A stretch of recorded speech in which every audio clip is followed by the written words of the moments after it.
محترم حضرات، آج اللہ رب العزت کے فضل و احسان سے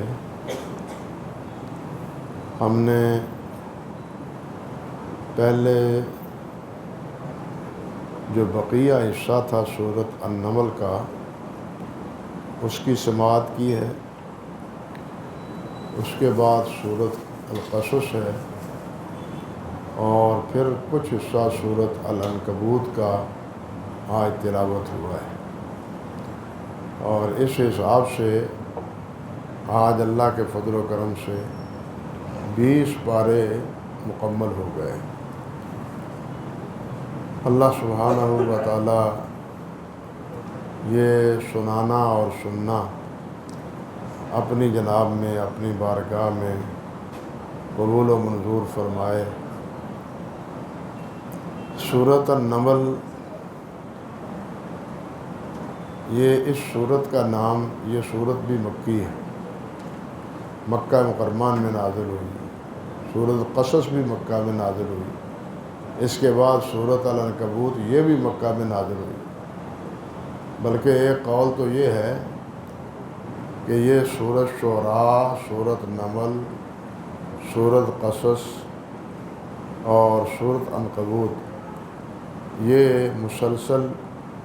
تسلسل کے ساتھ ایک ہی پیرایہ بیان میں اللہ سبحانہ و تعالیٰ نے انہیں نازل فرمایا ہے۔ اللہ اکبر کبیرہ۔ اور اس سورت کا نام سورۃ نمل اس لیے ہے کہ اس میں وادی نمل کا تذکرہ ہے، اور وادی نمل بھی اس اعتبار سے کہ حضرت سیدنا سلیمان علیہ وعلیٰ نبینا الصلاۃ والسلام وہ جا رہے تھے شام کے علاقے میں۔ وہی علاقہ ان کا اصل میں مسکن تھا، ایک علاقے میں جا رہے تھے، تو وہ وہاں سے جو ایک جگہ بہت زیادہ چیونٹے، یہ کیڑیاں جس کو ہم کہتے ہیں، یہ نمل، یہ بہت باکثرت تھے۔ حضرت امام قتادہ رحمۃ اللہ علیہ جو بڑے تابعین میں شمار ہوتے ہیں، فرماتے ہیں کہ یہ شام میں ایک وادی ہے جہاں کثرت سے یہ کیڑیاں رہتی ہیں۔ اللہ معاف فرمائے، تجدد پسند جو ہیں، جو حقیقت کو میں بہت سا الٹا رنگ بھرنے کی کوشش کرتے ہیں، وہ کہتے ہیں کہ یہ نمل کیڑیاں نہیں ہیں،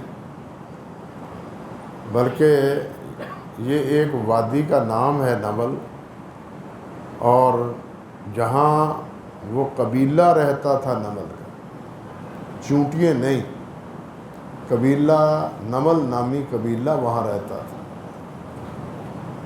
ان کو یہ اشکال ہے کہ چونٹیوں نے بات کی، جس طرح کہ میں ابھی عرض کرتا ہوں، اور اللہ ذوالجلال نے ذکر فرمایا ہے، اور حضرت سلیمان علیہ السلام نے چونٹیوں کی وہ بات سن لی، اور سن کے اللہ تبارک و تعالیٰ کا شکر ادا کیا، تو ان کی عقل و فکر میں یہ بات نہیں آتی کہ چونٹیوں کی بات حضرت سلیمان علیہ السلام نے سن کیسے لی۔ اس لیے انہوں نے یہی تعویل کی کہ اس سے مراد چونٹیاں ہیں ہی نہیں، بلکہ نمل نامی ایک قبیلہ تھا شام کے اس علاقے میں، اور قوم وہاں رہتی تھی، اور اس قوم کے اس بستی کے پاس سے حضرت سلیمان علیہ السلام گزرے تھے۔ لیکن یہ بات بالکل قرآن مجید کے سیاق کے بالکل منافی ہے۔ آپ ذرا تھوڑا سا غور فرمائیں، اسی آیت پر ہی اللہ سبحانہ و تعالیٰ نے ارشاد فرمایا ہے، حتیٰ اذا اتوا علی واد النمل قالت نملۃ یا ایھا النمل ادخلوا مساکنکم لا یحطمنکم سلیمان وجنودہ وہم لا یشعرون۔ کہ جب حضرت سلیمان علیہ السلام وادی نمل پر سے گزرے تو ایک چیونٹی نے کہا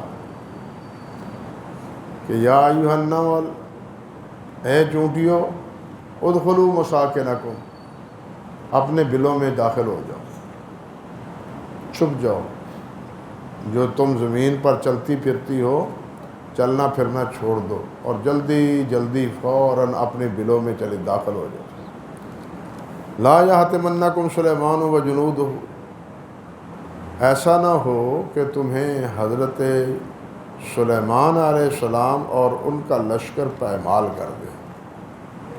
وہم لا یشعرون، اور انہیں شعور بھی نہ ہو کہ ہمارے پاؤں کے نیچے چونٹیاں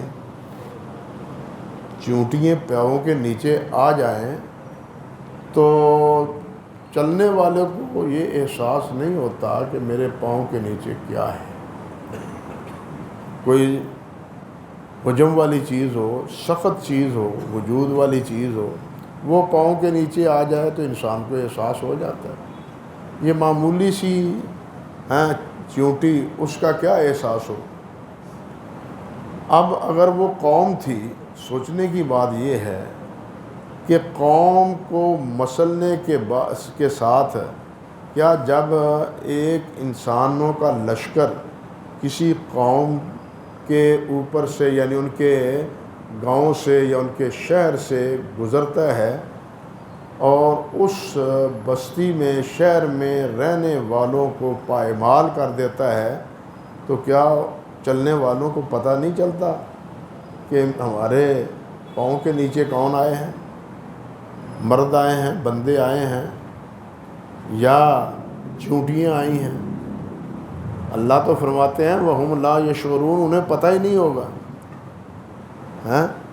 انسانوں کے پاؤں کے نیچے یا ان کا مقابلہ انسانوں سے ہو تو پائمال کرنے والا لشکر جو ہے، ان باسیوں کو کیا کہا جا سکتا ہے کہ وہ کہیں کہ ہمیں تو پتہ ہی نہیں کہ ہمیں کون مار گیا ہے؟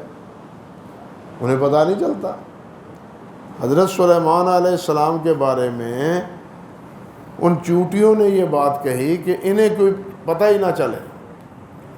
یہ چیز بتلاتی ہے کہ وہ چونٹیاں ہی تھیں، وہ انسانی گاؤں نہیں تھا، انسانی بستی نہیں تھی، بلکہ چونٹیوں کی وہاں ایک کہنا چاہیے ایک کثرت تھی، جس کو وادی نمل کہا گیا ہے قرآن مجید۔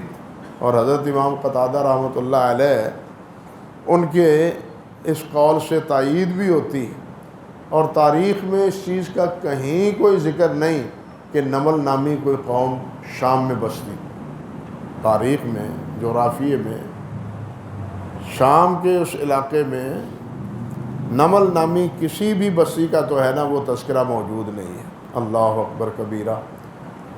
یہاں یہ بات تو کہی ان لوگوں نے۔ اب حضرت سلیمان علیہ السلام نے جو بات فرمائی ہے ذرا اس پر بھی غور کیجیے۔ اللہ سبحانہ و تعالیٰ نے فرمایا ہے کہ جب یہ گزرے حضرت سلیمان اذا اتوا علی واد النمل قالت نملۃ یا ایھا النمل ادخلوا مساکنکم لا یحطمنکم سلیمان وجنودہ وہم لا یشعرون فتبسم ضاحکا۔ حضرت سلیمان علیہ السلام نے تبسم فرمایا، مسکرائے، من قولہا، اس کے قول سے، یعنی اللہ سبحانہ و تعالیٰ نے حضرت سلیمان علیہ السلام کو یہ توفیق دے رکھی تھی کہ وہ حیوانوں کی بولیاں بھی سمجھتے تھے، جانوروں کی بولیاں بھی سمجھتے تھے۔ اللہ اکبر کبیرہ۔ جس طرح حضرت داؤد علیہ السلام ہے، حضرت داؤد علیہ السلام کے ہاتھوں اللہ تبارک تعالیٰ نے یہ لوہا نرم کر دیا تھا، یہ لوہے کو جس طرح چاہتے موڑ کے اور جس طرح چاہتے جو چیز چاہتے بنا لیتے تھے۔ یعنی فولاد کو حضرت سلیمان علیہ السلام کے ہاتھوں اللہ تعالیٰ نے موم بنا دیا تھا۔ اللہ تعالیٰ کے لیے کیا مشکل ہے؟ اسی طرح ان کے صاحبزادے حضرت سلیمان علیہ السلام کو اللہ ذوالجلال نے بادشاہت عطا فرمائی، تو وہ بادشاہت بھی نرالی تھی۔ انسانوں پر ہی وہ ان کی بادشاہت نہیں تھی، جنوں پر بھی تھی، اور جنوں پر ہی نہیں بلکہ حیوانوں پر بھی تھی، حیوان بھی ان کے تحت تھے۔ انہوں نے اللہ ذوالجلال والاکرام سے دعا کی تھی کہ یا اللہ مجھے ایسا ملک عطا فرما کہ ایسا ملک کسی کو نہ دے، ایسی بادشاہت اور کسی کو نہ دے۔ تو اللہ سبحانہ و تعالیٰ نے حضرت سلیمان علیہ السلام کو انسانوں کا بھی بادشاہ نہیں بنایا، جنوں کا بھی بادشاہ بنایا، حتیٰ کہ حیوانات بھی اور یہ چیونٹیاں چھوٹی چھوٹی جو ہیں ان کی بولی، ان کی زبان، وہ بھی اللہ سبحانہ و تعالیٰ نے ان کو سمجھا دی۔ اور اسی صورت میں وہ واقعہ بھی موجود ہے سبا کا، قوم سبا کا۔ اصل میں اس صورت میں 2-3 واقعے ہیں۔ ایک واقعہ تو سب سے پہلے یہی حضرت موسیٰ علیہ السلام کا ہے، موسیٰ علیہ السلام اور فرعون کا واقعہ ہے، اور اس میں اللہ ذوالجلال والاکرام نے یہ بات بتلائی ہے اہل مکہ کو کہ جو کردار آج تم میرے نبی حضرت محمد رسول اللہ صلی اللہ علیہ وسلم سے کر رہے ہو، وہی کردار تم حضرت موسیٰ علیہ السلام سے فرعون نے کیا تھا، لیکن موسیٰ علیہ السلام کے ساتھ جو کچھ کیا اس نے، اس کا انجام فرعون نے جو پایا وہی تمہارا انجام ہونے والا ہے، اتنی دلیری نہ دکھاؤ۔ اس واقعے میں تو دراصل یہ سبق ان کو دیا گیا ہے۔ پھر اللہ سبحانہ و تعالیٰ نے ایک کردار، اللہ آپ کا بھلا کرے، حضرت سلیمان علیہ السلام کا، حضرت داؤد علیہ السلام کا بتلایا کہ یہ بھی تو انسان تھے، یہ دونوں رسول بھی تھے اور نبی بھی تھے، اور دونوں بادشاہ بھی تھے، دونوں بادشاہ بھی تھے۔ حضرت سلیمان علیہ السلام کی بادشاہت تو حیوانوں پر ہی نہیں، ہوا پر بھی تھی۔ ہوا کے دوش پر تخت پر بیٹھ جاتے اور حکم دیتے فلاں جگہ جا کے چھوڑا، وہ تخت ہوائی جہاز بن جاتا حضرت سلیمان علیہ السلام کے لیے۔ جہاں جاتے اس تخت پر جا کے اتر جاتے، جہاں چاہتے واپس آ جاتے جب چاہتے۔ یعنی ایسی حکمرانی اللہ ذوالجلال والے کا، یعنی ہواؤں پر بھی کنٹرول، حیوانوں پر بھی کنٹرول، چیونٹیوں پر بھی کنٹرول، جنوں پر بھی کنٹرول اور انسانوں پر بھی۔ حدیث شریف میں آتا ہے کہ ایک دفعہ نبی علیہ السلام نماز پڑھ رہے تھے تو آپ نے آگے بڑھ کے ایسے جیسے آدمی کسی کو پکڑتا ہے نا، ایسے پکڑنے کی کوشش کی، پھر پیچھے ہٹ گئے، پکڑنے کی کوشش کی، پھر آپ پیچھے ہٹ گئے۔ اللہ اکبر کبیرہ۔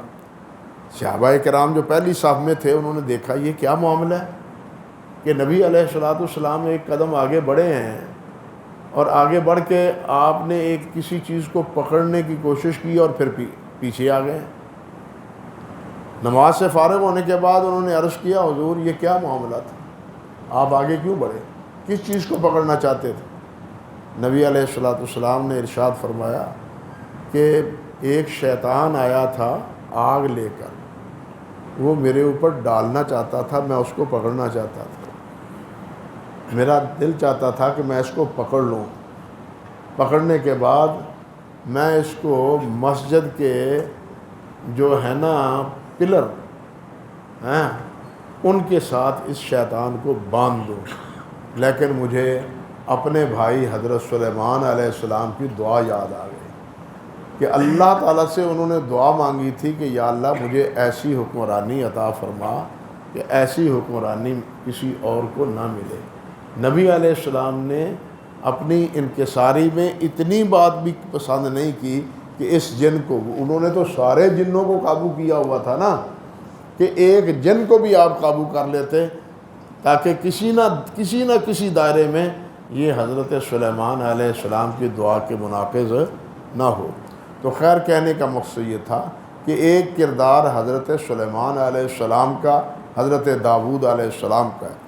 اب یہ وادی نمل پر گزرے ہے تو حضرت سلیمان علیہ السلام یہ چیونٹی کی آواز سن کے مسکراتے ہیں اور اللہ کا شکر ادا کرتے ہیں، اللہ سے عرض کرتے ہیں رب اوزعنی ان اشکر نعمتک التی انعمت علی وعلی والدی ونعمل صالحا ترضاہ وادخلنی برحمتک فی عبادک الصالحین۔ بڑی پیارے الفاظ ہیں کہ اے اللہ مجھے توفیق عطا فرما، مجھے توفیق عطا فرما، مجھے ہمت عطا فرما کہ میں تیری دی ہوئی نعمت کا شکر ادا کروں جو تو نے میرے اوپر، میرے والدین کے اوپر کی ہے۔ وَأَنْ أَعْمَلَ صَالِحًا تَرْضَاهُ، اور ایسا عمل کروں، نیک عمل کروں جو تیرے ہاں رضا کا باعث ہو، جس کو تو پسند کرے۔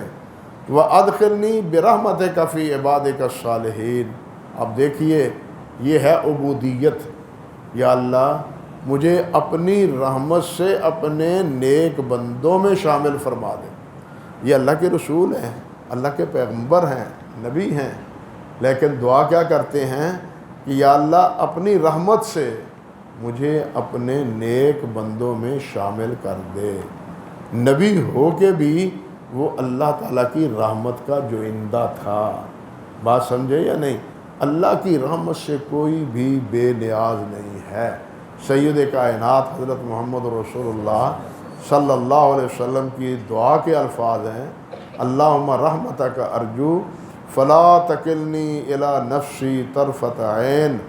اے اللہ میں تیری رحمت کا جوئندہ ہوں، تیری رحمت کا متلاشی ہوں، میں تیری رحمت کا طلبگار ہوں، یا اللہ ایک آنکھ جھپکنے کے برابر بھی مجھے میرے نفس کے سپرد نہ کیجیے، مجھے اپنی سپرداری میں رکھیے۔ اللہ اکبر کبیرہ۔ آپ اندازہ کریں کہ نبی علیہ السلام کا نفس کیا تھا، جو ساری کائنات کے لیے باعث ہدایت تھا اور ساری کائنات کے لیے، انسانوں کے لیے نمونہ تھا۔ وہ نفس کیا تھا؟ اللہ تعالیٰ نے تو آپ کو نمونہ بنایا ہے۔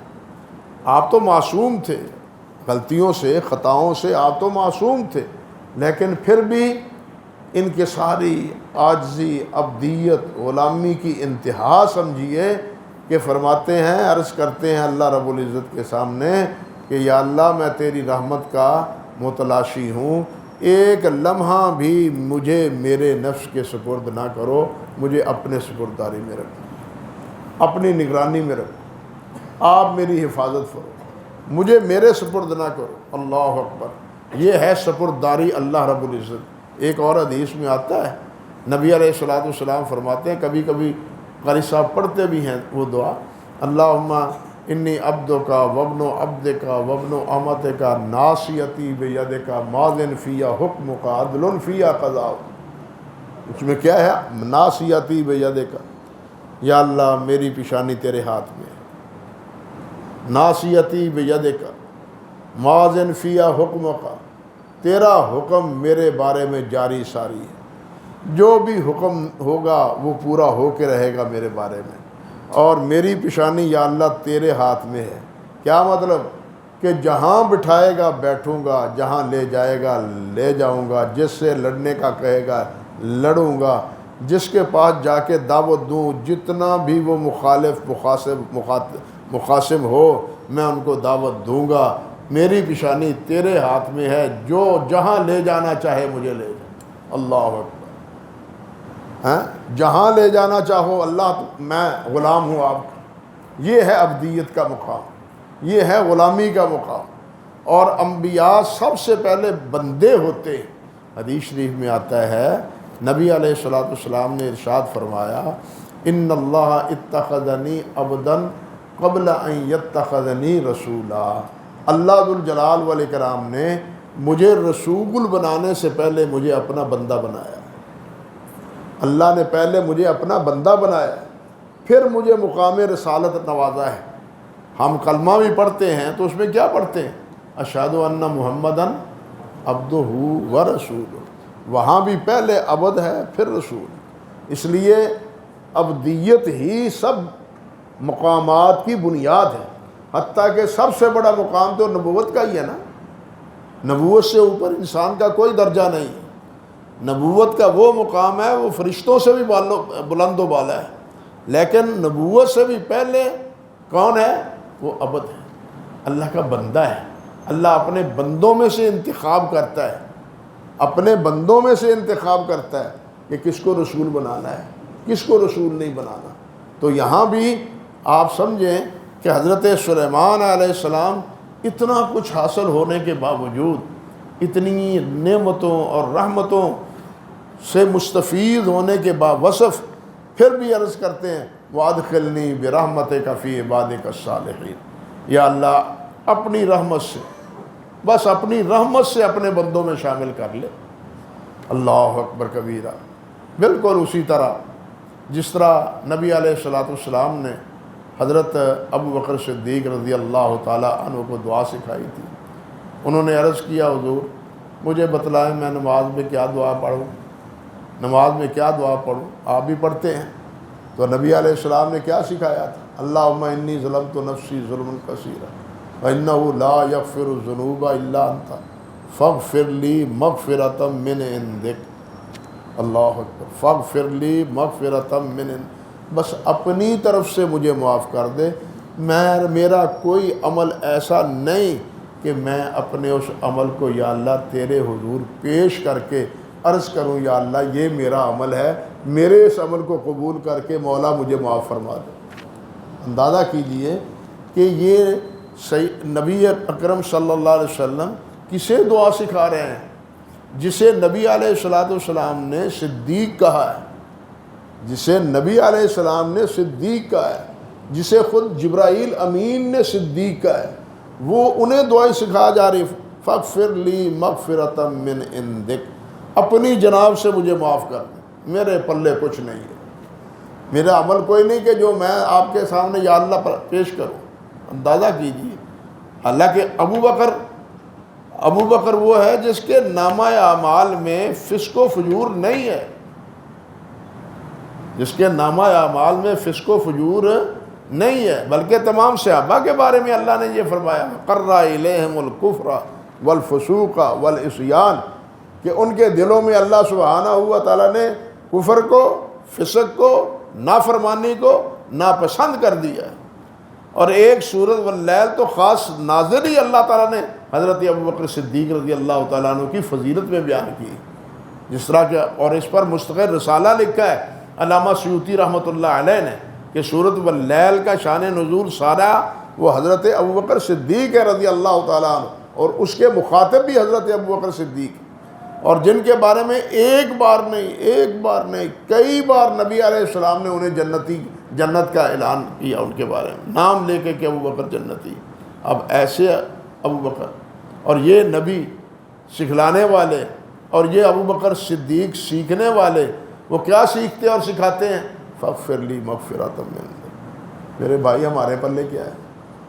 ہماری نمازیں کیسی ہیں؟ ہمارے روزے کیسے ہیں؟ ہمارا ذکر و اذکار کیسا ہے؟ ہمارے پلے تو ہے ہی کوئی چیز نہیں۔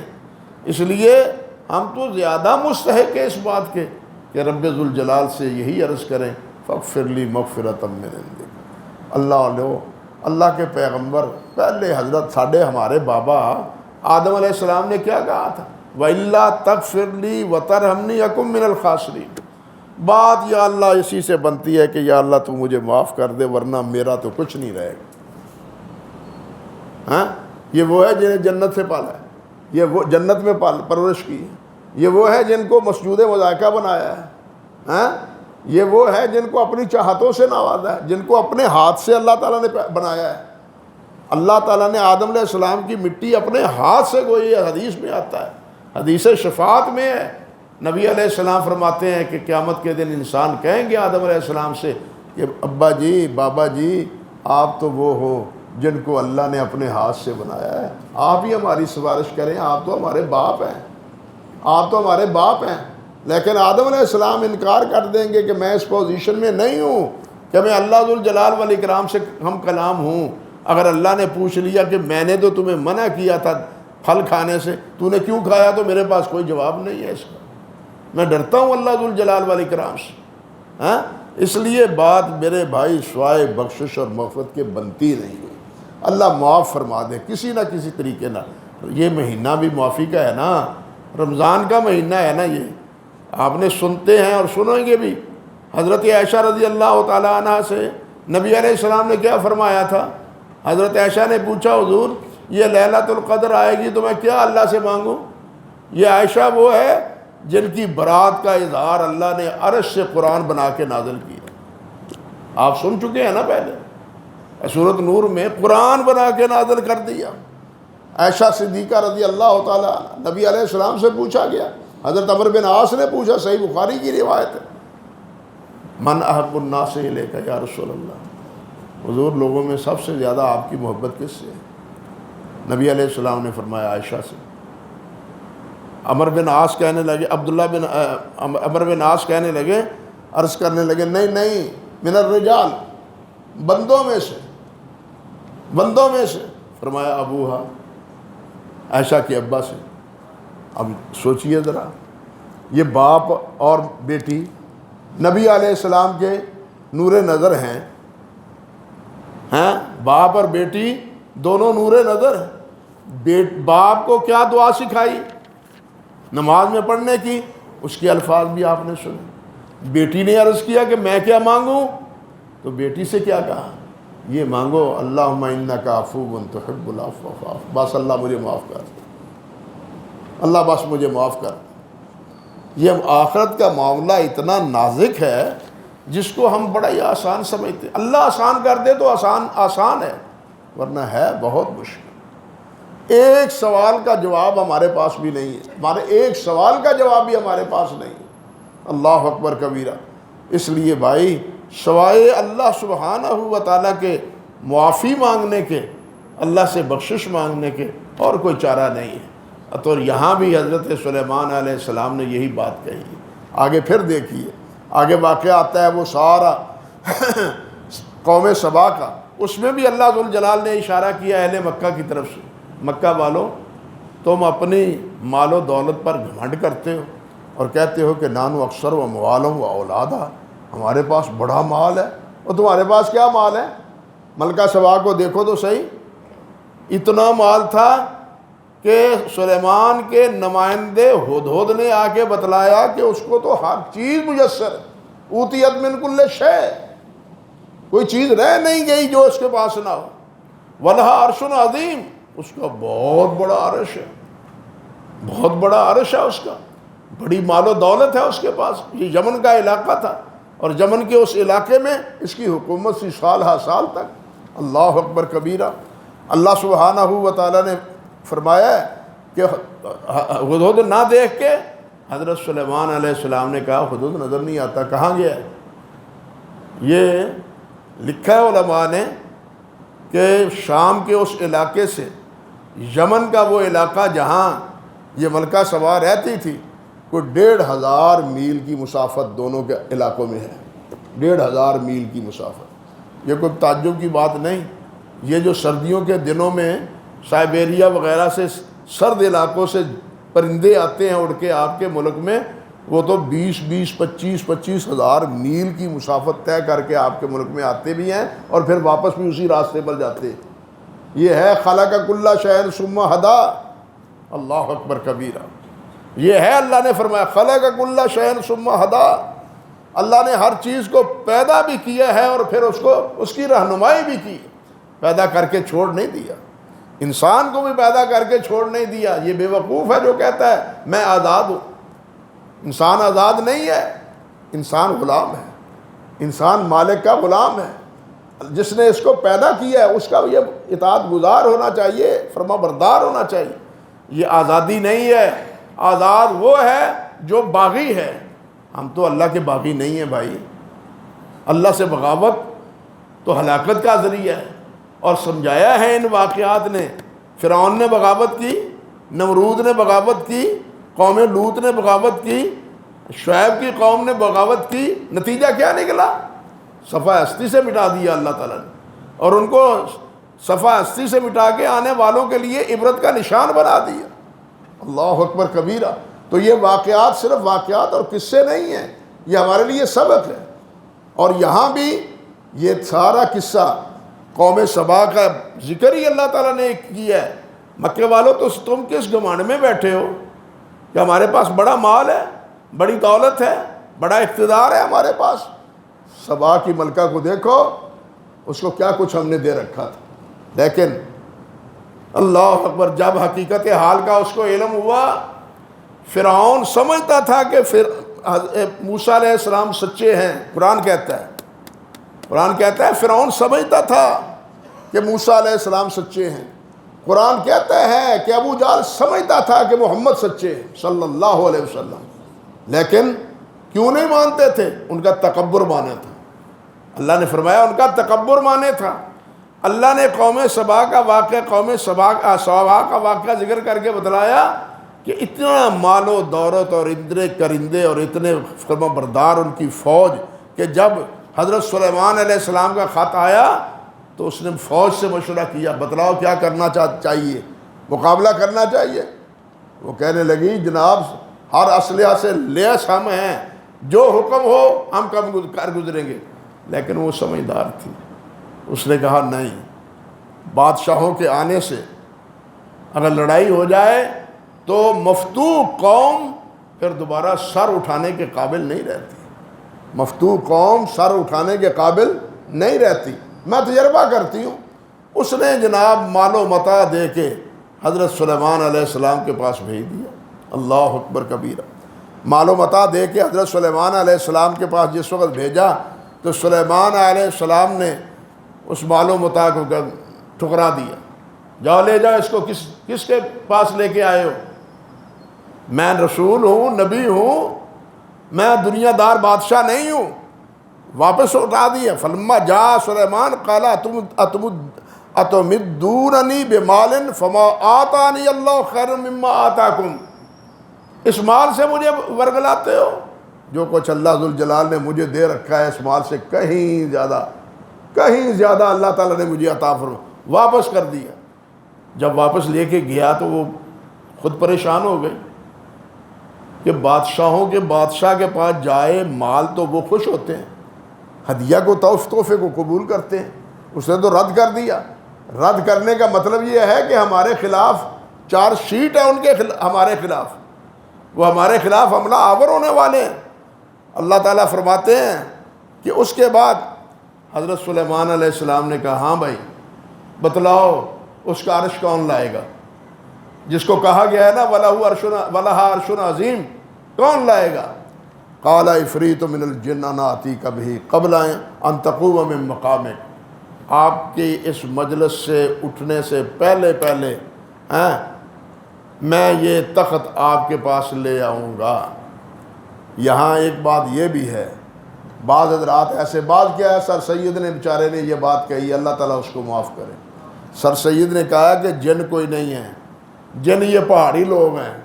اب یہ پہاڑی لوگ شاید یہ افغانی ہوں سارے، ہاں یہ پہاڑی لوگ، وہ کہتا ہے پہاڑی لوگ ہیں جو بڑے سخت جان تھے، کوئی جن نہیں ہے. کیوں؟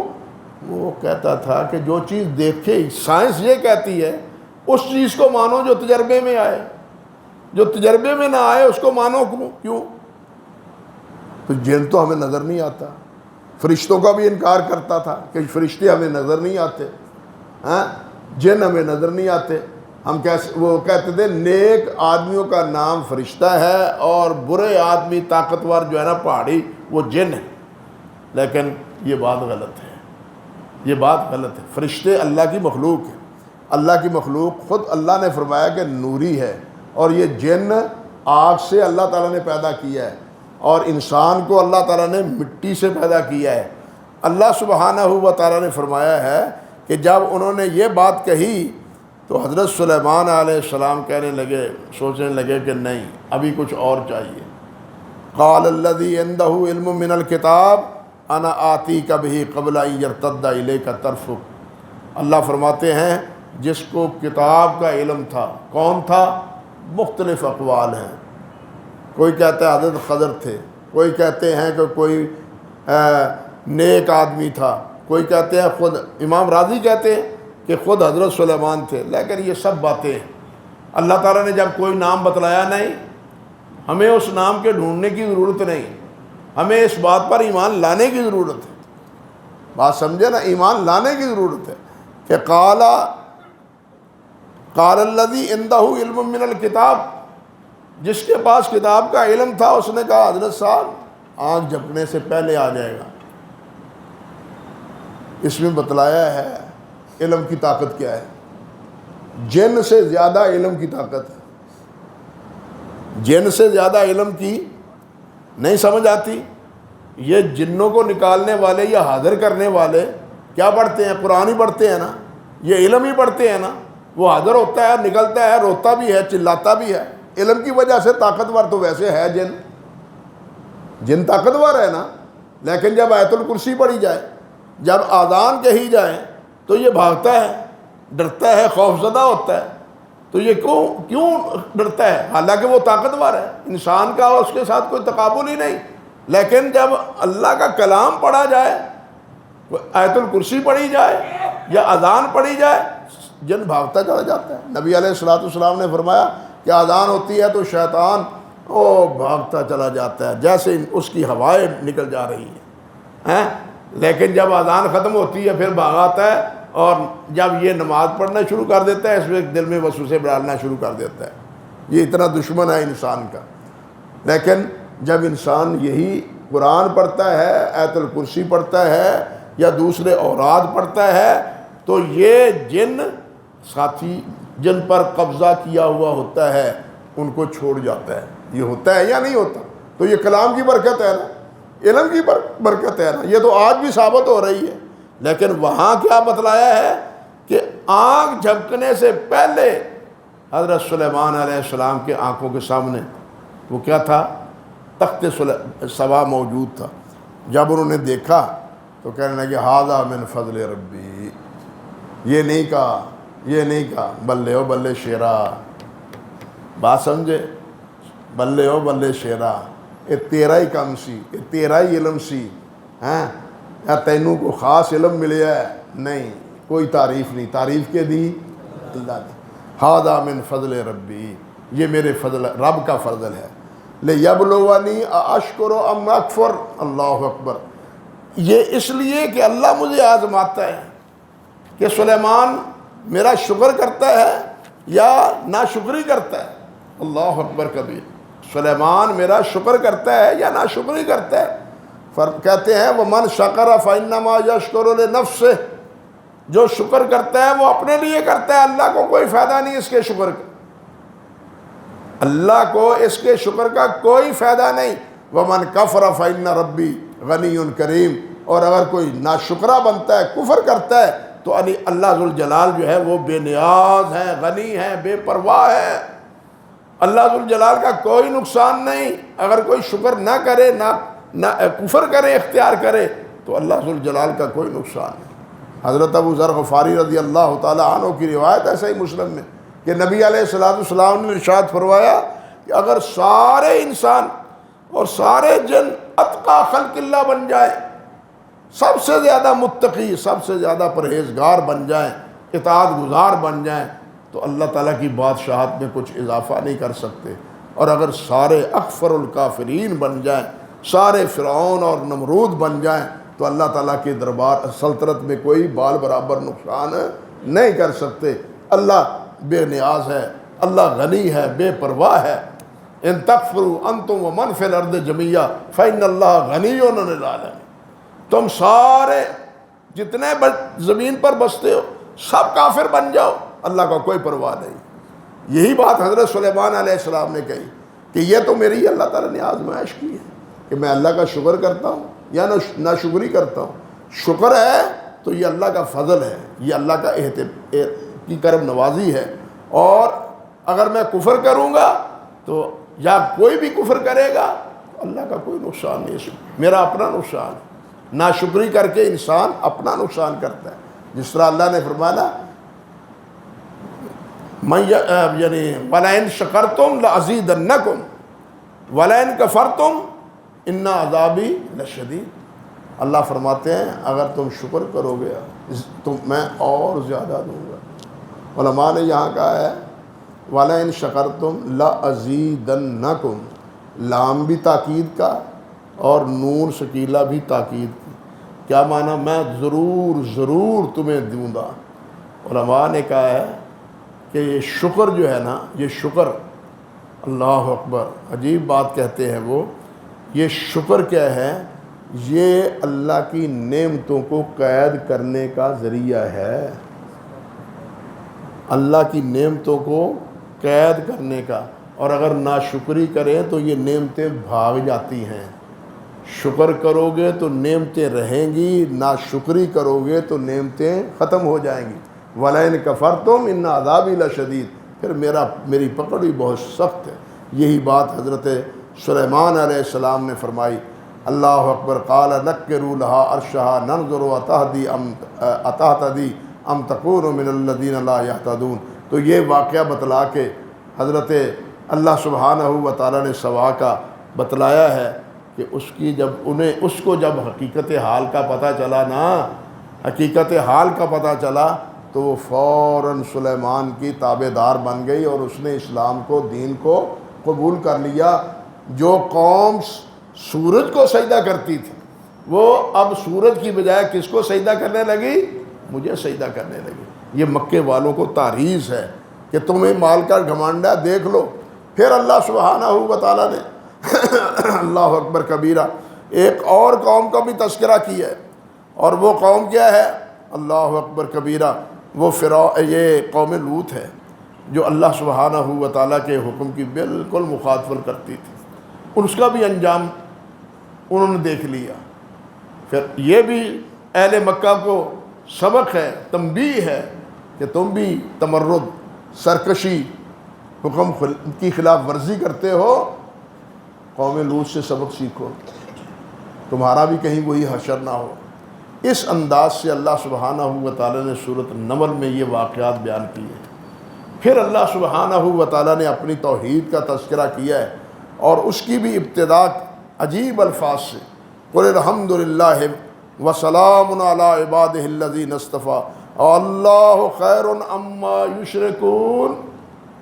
اللہ فرماتے ہیں کہ اے میرے نبی یہ کہیں سب تعریفیں اللہ کے لیے، وَسَلَامٌ عَلَىٰ عِبَادِهِ الَّذِينَ اصْطَفَىٰ، اور سلام ہے ان بندوں پر جن کو اللہ تعالیٰ نے منتخب کیا ہے، یعنی انبیاء پر سلام ہو جو اسی دعوت کے داعی رہے ہیں کہ ایک اللہ وحدہ لا شریک کی عبادت کی جائے۔ اللہ خیر، کیا اللہ بہتر ہے اما یشرکون، اس سے یا جن کو شریک بنایا جاتا ہے؟ کون بہتر ہے دونوں میں؟ اللہ بہتر ہے یا یہ تمہارے معبود بنائے ہوئے یہ بہتر ہے؟ معاذ اللہ ثم استغفر اللہ، ان کی تو کوئی حیثیت ہی نہیں۔ آگے بہت سی آیات میں اللہ سبحانہ و تعالیٰ نے اپنی قدرتوں کی نشانیاں بتلاتے ہوئے یہ جملہ بار بار کہا ہے، الہ مع اللہ، الہ مع اللہ، الہ مع اللہ، میں نے یہ کیا، میں نے یہ کیا، میں نے یہ کیا، کیا میرے علاوہ کوئی اور الہ ہے؟ یعنی یہ دلائل ذکر کیے اللہ سبحانہ و تعالیٰ نے اپنی یکتائی کے اور اپنی توحید کے پوری آیت میں۔ اور سورت کے بالکل اختتام پر آپ دیکھیے اللہ سبحانہ و تعالیٰ نے اپنے پیارے پیغمبر صلی اللہ علیہ وسلم سے پہلے ایک بات فرمائی ہے، فرمایا انما امرت ان اعبد رب هذه البلدۃ الذی حرمها وله كل شیء۔ وہی بات جو ابتداء آئی ہے، کہتے ہیں کہ مجھے تو حکم دیا ہے کہ ان اعبد رب هذه البلد، جس مالک نے اس شہر کو حرمت والا شہر بنایا ہے اس رب کی عبادت کرو۔ سورۃ قریش میں بھی یہی ہے نا، فَلْيَعْبُدُوا رَبَّ هَذَا الْبَيْتِ، اس گھر کے مالک کی عبادت کرو۔ یہاں بھی اللہ فرماتے ہیں کہ میرے نبی یہ انہیں کہیں انما امرت ان اعبد رب هذه البلدۃ الذی حرمها وله كل شیء، وہی ہر چیز پر مالک ہے۔ وامرت ان اکون من المسلمین، اور مجھے حکم دیا گیا ہے کہ آپ فرما برداری کریں۔ وان اتلو القرآن، اور میں قرآن مجید پڑھوں، یہ حکم ہے کہ میں قرآن مجید پڑھوں۔ اور آخری آیت وَقُلِ الْحَمْدُ لِلَّهِ سَيُرِيكُمْ آيَاتِهِ فَتَعْرِفُونَهَا وَمَا رَبُّكَ بِغَافِلٍ عَمَّا تَعْمَلُونَ۔ میں اپنی قدرت کی نشانیاں تمہیں اور بھی بتلاؤں گا، اللہ سبحانہ و تعالیٰ کے لیے ساری حمد ہے، ساری تعریف اللہ ہی کے لیے ہے۔ وَمَا رَبُّكَ بِغَافِلٍ عَمَّا تَعْمَلُونَ، جو کچھ تم عمل کرتے ہو اللہ ذوالجلال اس سے غافل اور بے خبر نہیں ہے۔ آگے سورۃ قصص ہے، سورۃ قصص میں زیادہ واقعہ پھر حضرت موسیٰ علیہ السلام کا ہے، اور اس کے آخر میں بالکل قارون کا تذکرہ ہے، اور قارون کی تباہی کا اللہ ذوالجلال نے ذکر کیا ہے۔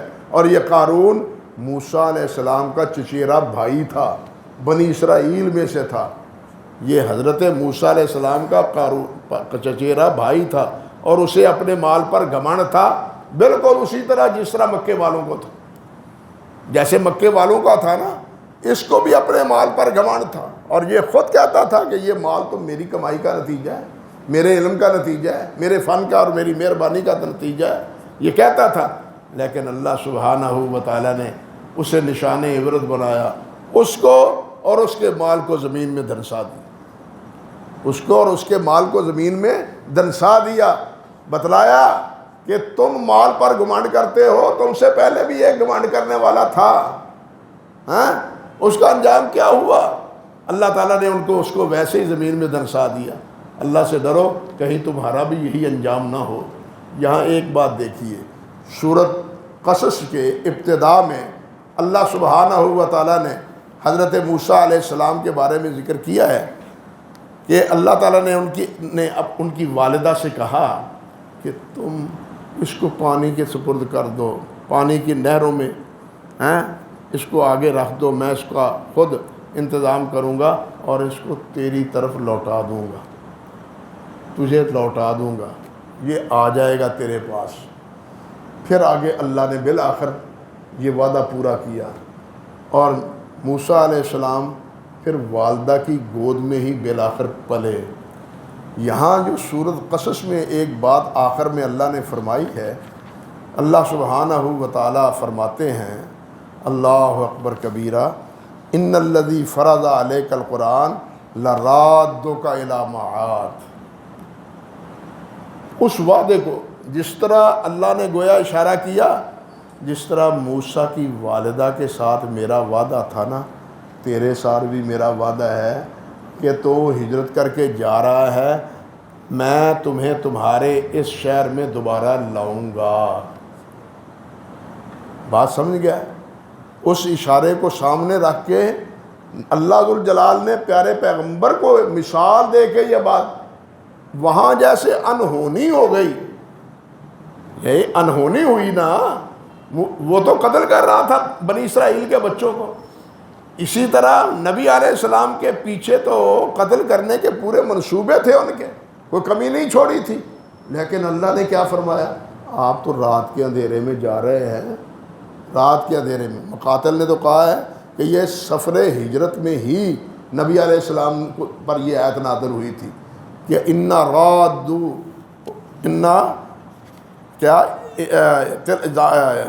فرض القرآن لرادک الی معاد، جس نے تم پر قرآن فرض کیا ہے، قرآن تم پر اتارا ہے، وہ تمہیں تمہارے جگہ پر بھی لے کے آئے گا. اللہ اکبر کبیرہ.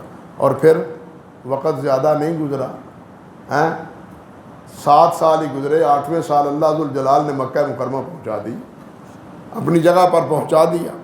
ومن، آگے اللہ سبحانہ و تعالیٰ فرماتے ہیں، وما كنت ترجو ان يلقى اليك الكتاب الا رحمة من ربك فلا تكونن ظهيرا للكافرين.